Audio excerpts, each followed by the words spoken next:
जय श्री राम। जैसे कि पिछले वीडियोस में हम लोग डिप्रेशन के ऊपर हम लोग हर बार चर्चा कर रहे हैं। पिछली बार हमने टेंशन के ऊपर विषय लेकर के हमने चर्चा की थी।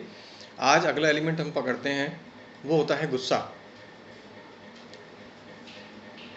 गुस्सा सबको आता है, ये आप जानते हैं। किसी को कम आता है, किसी को ज़्यादा आता है, पर आता सबको है। और ये भी सब जानते हैं कि गुस्सा नुकसानदायक होता है।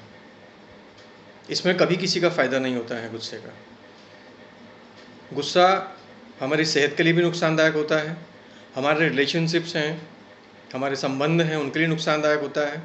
कई बार गुस्से में आकर के हम किसी अपने महत्वपूर्ण संबंधी को, पिता को, माता को, पत्नी को, मित्र को कुछ ऐसा बोल देते हैं, या हम अपनी प्रोफेशनल लाइफ में किसी को जिससे हमारा फ़ायदा होना है, जिससे हमें कुछ मिलना है, उसको हम ऐसा कुछ बोल देते हैं कि वो दोबारा हमारे साथ काम करना पसंद नहीं करता है। तो सर्वथा गुस्सा सब जानते हैं कि नुकसानदायक होता है। और गुस्सा की अगली स्टेज टेंशन होती है। टेंशन की अगली स्टेज, टेंशन जिसको ज़्यादा रहती है वो डिप्रेशन की तरफ जाता है।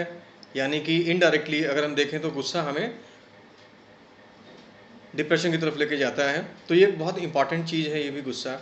बहुत सारे समस्याएं आती हैं इस टाइप की भी, बहुत सारे लोग आते हैं कुंडली लेकर के कि हमें बहुत ज़्यादा गुस्सा आता है, बहुत तेज़ गुस्सा आता है, गुस्से पर कंट्रोल नहीं है, इसको हमें कंट्रोल करना है। और कुंडली देख करके उसके उपायों से उपाय करके हम इसको काफ़ी हद तक कंट्रोल कर लेते हैं। पर जैसा कि मैं हमेशा, जब मेरे सामने कोई बैठता है व्यक्ति, मैं उसको हमेशा ये बोलता हूँ कि जो योग है उसको हम पूरी तरह से समाप्त नहीं कर सकते।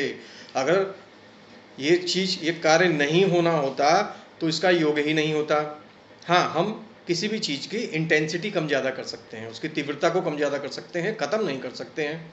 तो ऐसे ही जब कई लोग कुंडली दिखाने आते हैं और ये प्रश्न लेकर आते हैं कि हमें बहुत तेज गुस्सा आता है, तो हम उससे गुस्से को कंट्रोल तो कर देते हैं, पर एक लिमिट तक, 50-60% तक मैक्सिमम।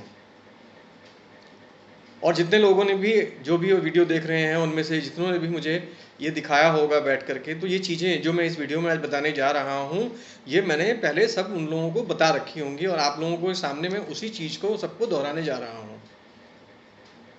देखिए, गुस्सा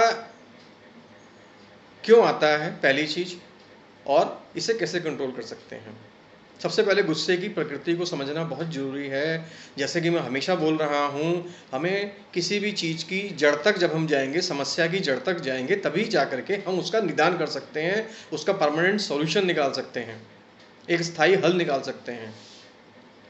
टेम्परेरी में तो लोग मेडिटेशन कर लेते हैं, जिनको बहुत गुस्सा है तो मेडिटेशन से कंट्रोल होता है, लेकिन जब मेडिटेशन छोड़ा जाता है तो फिर वही पोजीशन हो जाती है, उसकी दवाई लेते हैं, साइकेट्रिक के पास जाके दवाइयाँ प्रिस्क्राइब कराते हैं।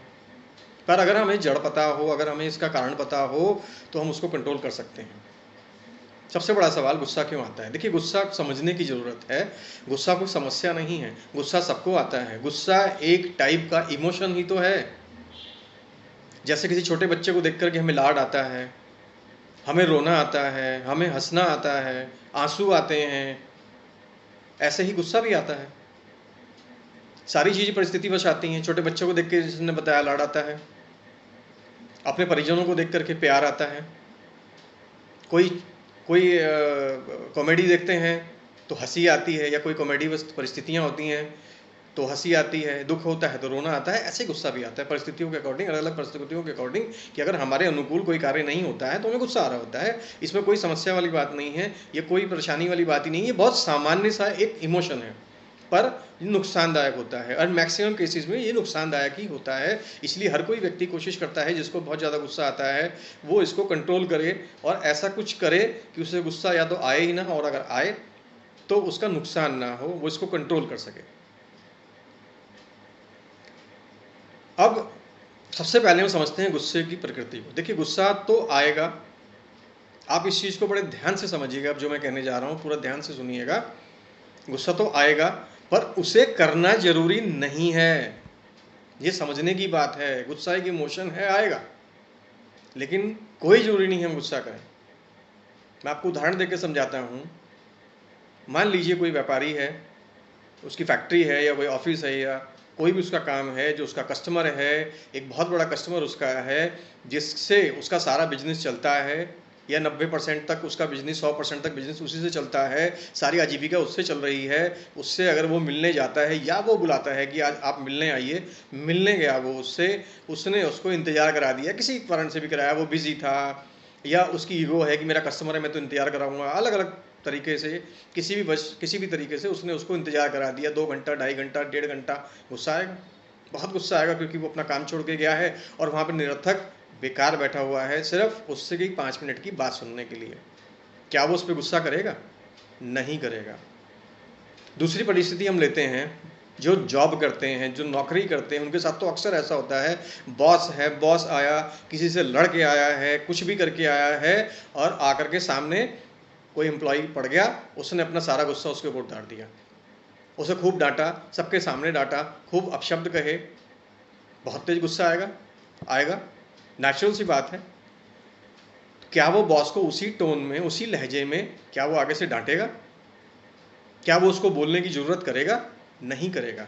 दोनों कंडीशन में, पहली कंडीशन में उसको पार्टी से ऑर्डर लेना है, बिजनेस करना है अपना, दूसरी कंडीशन में भी उसको प्रमोशन चाहिए, नौकरी चाहिए, इंक्रीमेंट चाहिए, वो नहीं करेगा। गुस्सा आएगा भी तो उसको दबा देगा।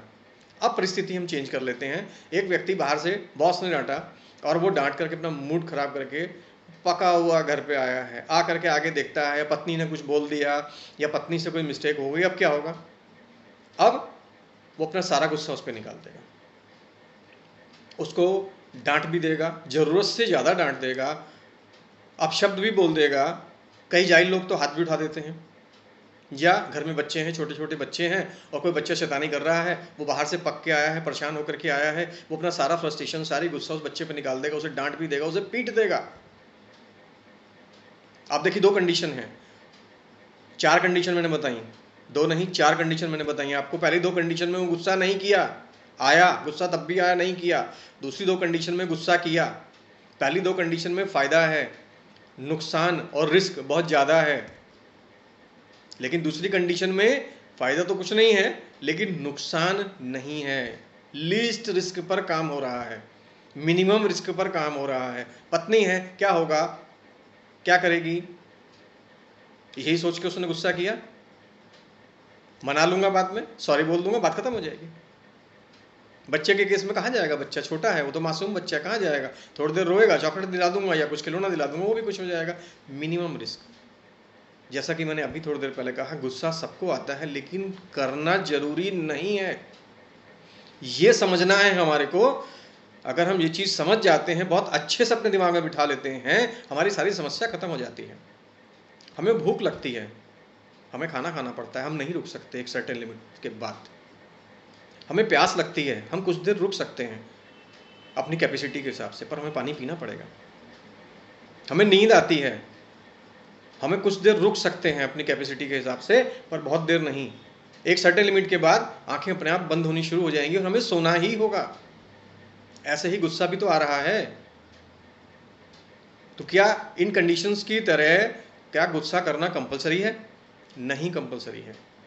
गुस्सा हम करते हैं, अपना फ़ायदा नुकसान देख करके जानबूझ के गुस्सा करते हैं। कभी भी गुस्से को हम अनजाने में नहीं प्रकट करते हैं। गुस्सा हमारे को बहुत सारी परिस्थितियों में आ रहा होता है। आप इस चीज़ को पूरे अच्छे से समझिए, तभी ये चीज़ आप कंट्रोल कर सकते हैं। हम उपाय करा करके किसी भी तरह से करके हम उसको कम कर सकते हैं, ख़त्म नहीं कर सकते, पर अगर उपाय करा के हमने इसको कम कर दिया और आपने ये चीज़ को भी समझ लिया तो गुस्सा ख़त्म हो गया। आपसे बढ़िया कोई इंसान है ही नहीं है। इसको विस्तार में, इसके 2 पार्ट हैं, इसका विस्तार में मैं अगली वीडियो में आपको और विस्तार से बताऊंगा। गुस्से के साथ धैर्य भी चाहिए होता है। कई बार हमारे हम किसी चीज़ के लिए धैर्य नहीं रखते हैं, धैर्य खो देते हैं, जल्दबाजी होती है, या धैर्य रख करके परेशान हो चुके होते हैं तो भी गुस्सा आता है। ये हम अगली वीडियो में इस पर चर्चा करेंगे। अभी इतना समझें कि गुस्सा आता है, सबको आता है, लेकिन उसे करना या ना करना ये हमारे हाथ में है, और करना है तो कितना करना है वो भी हमारे हाथ में है, पूरा कंट्रोल हमारे हाथ में है। अब प्रश्न ये कि क्या करना चाहिए हमारे को। गुस्सा आया, बहुत तेज गुस्सा आ गया, किसी भी परिस्थिति से गुस्सा आ गया, तो ठीक है, हमें करना है, ठीक है, हम वहाँ रिस्क नहीं है और हमें करना है। पर यह भी ना हो कि नुकसान हो, सामने वाला बहुत ज़्यादा हर्ट हो जाए।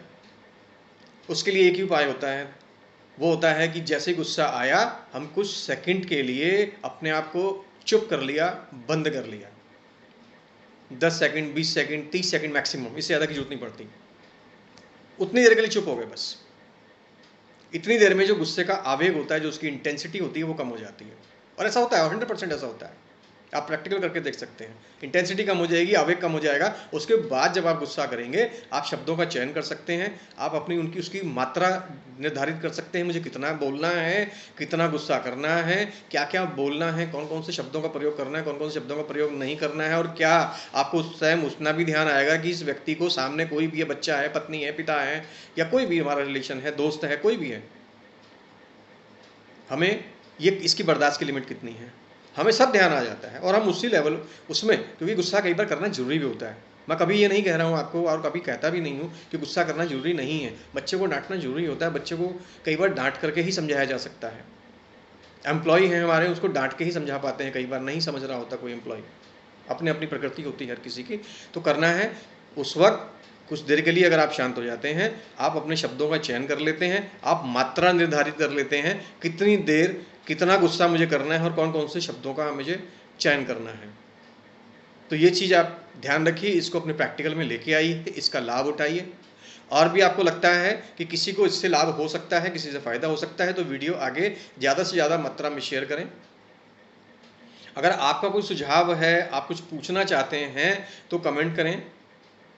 और अगर आपका कोई विषय है जिस पे आप कुछ सुनना चाहते हैं, तो विषय आप कमेंट में लिख करके मुझे भेज सकते हैं। मैं उस पर भी तैयार करके आपके विषय का या आपके प्रश्न का कोई प्रश्न है उसका उत्तर दूंगा, मुझे बड़ी प्रसन्नता होगी। जय श्री राम।